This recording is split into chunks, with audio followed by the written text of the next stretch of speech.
অনুশীলনী 13.1 এর 13 নম্বর প্রশ্নের সমাধান আমরা দেখব।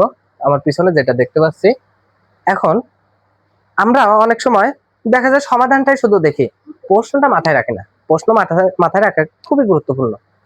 বোর্ডে হুবহু নাও আসতে পারে, না আসার সম্ভাবনাই বরং বেশি। অনুরূপ আসলে যেন আমরা বুঝতে পারি এই প্রশ্নের অনুরূপ আসছে, এই প্রশ্নগুলো কিভাবে আসলে মাথায় রাখবো। এক একজনের এক এক ভাবে মাথায় কিন্তু আসে। তো এখন আমি যেভাবে মনে রাখতে বলি সেটা হচ্ছে, এই জায়গায় আমরা প্রশ্নটা যদি দেখি যে কোন সমান্তর ধারার 12তম পদ 77 হলে, তার মানে এভাবে মনে রাখবো যে কোন প্রশ্নে যদি একটি পদের মান দেওয়া থাকে, এই যে 12তম পদ, 10তম পদ বা 15তম পদ, 5তম পদ, যে কোনো একটা পদের মান দেওয়া আছে এবং সেখান থেকে যদি ধারার 23টি পদের সমষ্টি নির্ণয় করো বলছে, এখানে যে কোনো একটি পদের সমষ্টি নির্ণয় করো এভাবে যদি বলে, তাহলে প্রশ্নের সমাধানটা কিভাবে করবে। তার মানে একটি পদের মান দেওয়া থাকবে এবং যদি আরেকটা কোন পদের সমষ্টি নির্ণয় করতে বলে, তাহলে সমান্তর ধারার ক্ষেত্রে সমাধানটা কিভাবে করবে।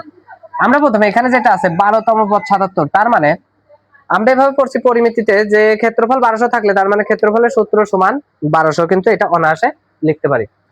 তার মানে 12তম পদের যে সূত্র আছে সেটা সমান 77। 12তম পদ এখানে বলেই দিচ্ছে তম পদ, তার মানে n তম পদের সূত্র তো আমরা জানি সমান্তর ধারায় n তম পদের সূত্র কি, আমরা জানি n তম পদ।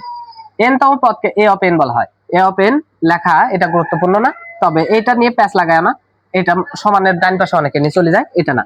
a অফ n বলতে n তম পদকে বোঝায়।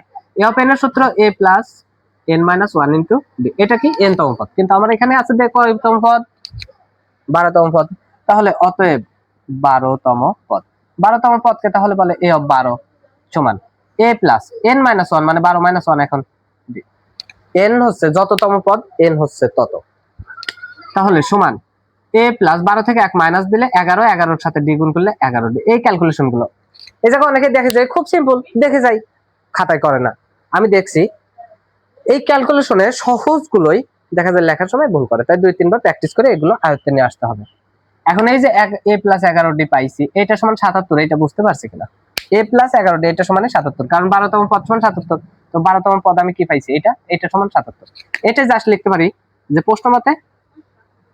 প্রশ্ন মতে a প্লাস 11d সমান 77। এইবার আমার চাইছে কি ধারাটির 23টি পদের সমষ্টি, তো যে কোনো কিছুর সমষ্টি n তম পদের সমষ্টি, জাস্ট সমষ্টি লিখলেও সমস্যা নেই, সমষ্টি যেহেতু এটা n তম পদ হলে s অফ n, যেহেতু এটা 23তম পদের সমষ্টি তাই s অফ 23 লিখলাম সমান। এর সূত্র হচ্ছে, অর্থাৎ সমষ্টির সূত্র সমান্তর ধারায় n ভাগ 2 into 2a plus n minus 1 into d, এটা হচ্ছে n তম পদের সমষ্টির সূত্র। এখন s অফ 23 এখানে কিন্তু আমি আগেই লিখছি, তাই n এর জায়গা আগেই 23 দেওয়াটা উচিত ছিল, আমি n তম পদের সূত্রটা আগে বুঝলাম। তাহলে এখন 23টি পদের সমষ্টি মানে 23 ভাগ 2, 2a প্লাস n মাইনাস মানে 23 মাইনাস 1 ইনটু d।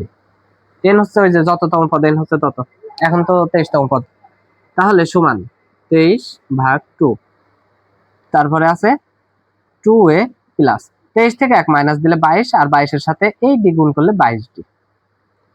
এখন 23 ভাগ 2, এটা আছে গুণ আকারে গুণ দিলাম। এখন দুই পাশে দেখো 2 কমন আছে, 2 কমন বলতে 2 দেখা যাচ্ছে, এইজন্য না কমনের হিসাবে অনেকে এগুলো বুঝি না, যে কমনের হিসাব নাম তার সাথে সম্পর্ক, 2 1 2 11 2 22, তার মানে 2 কমন আছে। 2 কমন নিলে এখানে থাকে কি a প্লাস 11 2 22, এখানে 11 থাকে আর d থাকে, তাহলে এই যে 11 a প্লাস 11d, এইটার মান কিন্তু আমরা বসাই দিতে পারি 77।